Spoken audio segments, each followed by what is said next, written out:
didn't seem to be making much effort with his wings spread wide. He was flying smoothly and changing his direction with the slightest gesture. "Wow, look at that!" yelled the young eagle to his friend. "Who is that?" he asked. "That's an eagle," sabi po na, replied the chicken. "He's the king of the sky, but we belong here on earth. We are chicken," she continued. And the eagle, staring at the bird disappearing in the horizon as if it was gliding on an invincible path that only he could see. Days later, the old eagle was flying again over the barnyard and was stunned by the sight of an eagle running around with chicken. No, nakita niya. He surged down to the ground. As the other birds saw him, they ran back to hide in the house. He descended in front of the other eagle before he reached the door. "What are you doing?" asked the old eagle. "What do you mean?" answered the young one. "What are you doing running around with chicken?" "I am a chicken. These are my brothers and sisters. I grew up with them." "No, you're not. You're an eagle. You belong in the sky, not on the ground." "No, I'm not. I am one of them. All I know is to do as they do, and to eat what they eat. I can't even fly. You can't because you never tried. But you're an eagle, just like me." Let's continue. "Even what you say is true. I've lived all my life as a chicken," sabi po ng young eagle. "I am not an eagle anymore. It's the heart of an eagle that matters, not the way he lived or ate. Come with me." The eagle took another look at his friends hiding in the comfort of home. "Don't listen to him!" "Quack, quack, quack," yelled one of the chicken. "He's tricking you!" "Quack, quack, quack," said another. "If you go with him, you will die. Come back and be with us." But deep inside the eagle's heart, a faint voice told him what he needed to do. He took one more gaze at the barnyard when he spent all his life playing with his friends, then turned around and followed the older eagle. A moment later, they arrived at the cliff he used to visit sometimes with his friends. They stood next to each other on the edge, looking at the mountains in the distance. Without a second of hesitation, the old eagle jumped off the edge, spread his wings, and soared upward. The young eagle looked down the cliff and trembled. He never flown before. Maybe he would die. Maybe he should be back. Sabi niya ganun, babalik na lang ako. "Don't look down," the old eagle said. "Look up the sky. Aim toward the sun. Give it a bit of faith." The young eagle lifted his sight up, spread his wings, and leaped. Back at the barnyard, the chicken heard a triumphant cry that ascended to the heaven. Their feather trembled, and they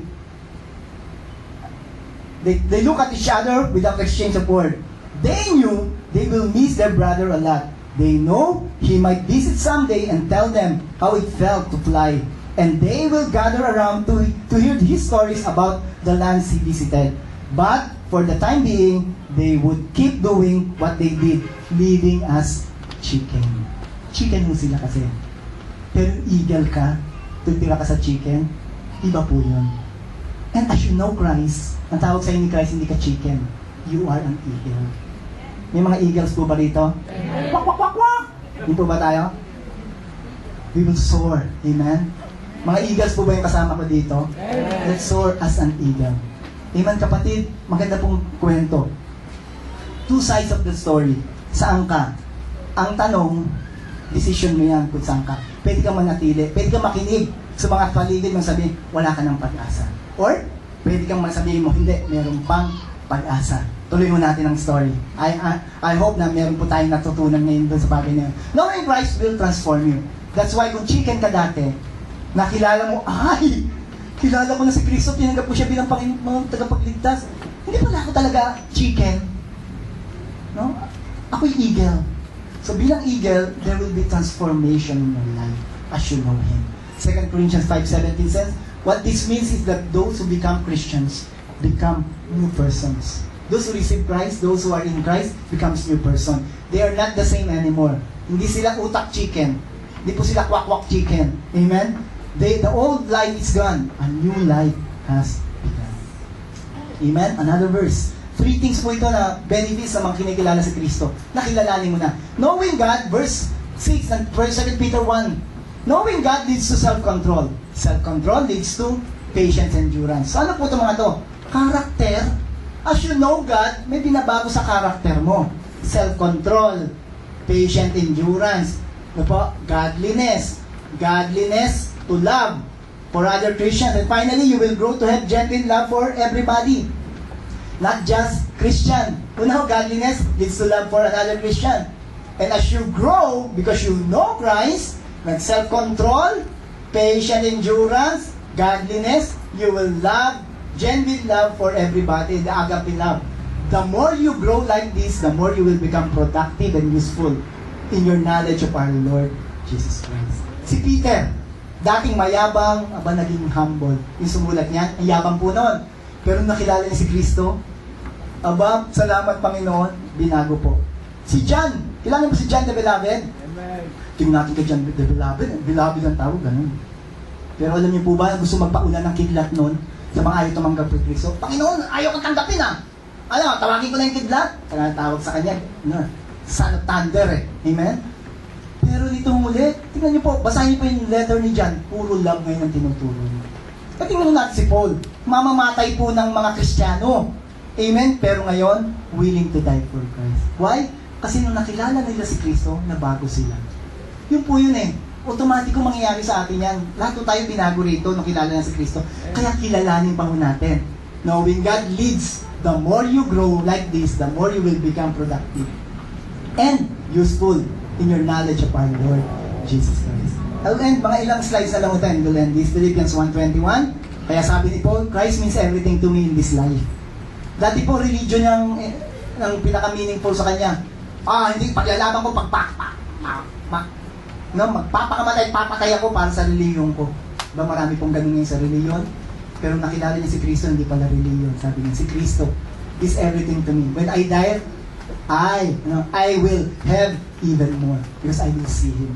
Amen? Philippians 3:10, all I want to know Christ and to experience the power of His resurrection, to share in His suffering and become like Him in His death. At ito pa nung tinawag si Paul. Amen? I will end here. Huwag na po yan. Basahin nyo na lang po yan. Next verse. Ito po. Ito ang sabi ni Paul. Chapter 1, Galatians chapter 1, verse 15-17 from the NIV. But when God, sabi ni Paul, but when God, who set me apart from birth and called me by His grace, was pleased. He was pleased because sa goodness ni Paul, hindi. He was pleased. Ano yung pleasing sa God? To reveal His Son in me. Yung pong purpose ni God sa atin. Bakit kanya tinawag? Bakit ka andito ngayon? Bakit ka pinanganak? Tinawag ka na niya at pinili. Mula pa doon sa kapanganakan mo. At gustong-gusto ni Lord, please na please siya, to reveal His Son to us. Kaya po hindi po nakikipag-hide and seek si Lord. Gustong-gusto ni Lord na makilala mo siya. Kaya nga po sa church natin, reveal sa atin ang Word of God. Amen? Lalo sa Pilipinas, ang daming Bible ako, marami akong Bible. Marami dito, marami sa bahay. Ibig sabihin ng gustong-gusto ni Lord makilala. Meron pa marami pa sa internet, sa computer. Gustong-gusto magpakilala ni Lord. Amen? Sabi natin, ang purpose ni Paul, kaya siya tinawag at pinili ng Diyos para mag-preach ng gospel at pumunta dun sa mga hentil na tulad natin. Actually, that's secondary. Sabi rito, but when God, who set me apart from birth and called me by His grace, was pleased to reveal His Son in me. Why? So that I might preach Him among the Gentiles. Hindi po itong main goal. That I might preach Him among the Gentiles. Amen? Second lang po yan. The first goal ni Lord is to reveal His Son to Paul. Marami rin mo kayong purpose ng pinagagawa sa inyo si Lord. Parang ang pinaka-main purpose, kung magulang ka, goal mo yon, yung pinagagawa sa inyo ni Lord. Pero secondary yon. Ang primary is to know Christ. For you to know the revelation of Christ in you. For you to know Him. Marami rito empleyado, second lang yun. Ako pastor, hindi ako tinawag para mag-preach lang. Per se, yung primary hindi. Ako po yung nandito, ang unang-una makilala ko si Kristo. At sa pagkakilala ko sa Kanya, gagamitin niya ako ngayon. Amen? Are you with me? Marami tayo dito, mapamnanay ka man, anak ka man, estudyante ka, hindi yan ang primary goal mo. Ang primary goal mo yung makilala mo si Kristo. At pagkilala mo si Kristo, yung secondary goal mo, magiging effective ka. Yung pagiging tatay mo, effective ka. Pagiging nanay mo, effective ka. Pagiging anak mo, effective ka. Pagiging empleyado mo, employer mo, pagiging pastor mo, pagiging ano ka man, magiging effective yan. Because you pursue the main goal, to know Christ. Are you with me, church? Yun po ngayon ay po-pursue natin this 2011. More. Because we love this Jesus more. Amen? Tayo po natin tumayo tayo mananalangin.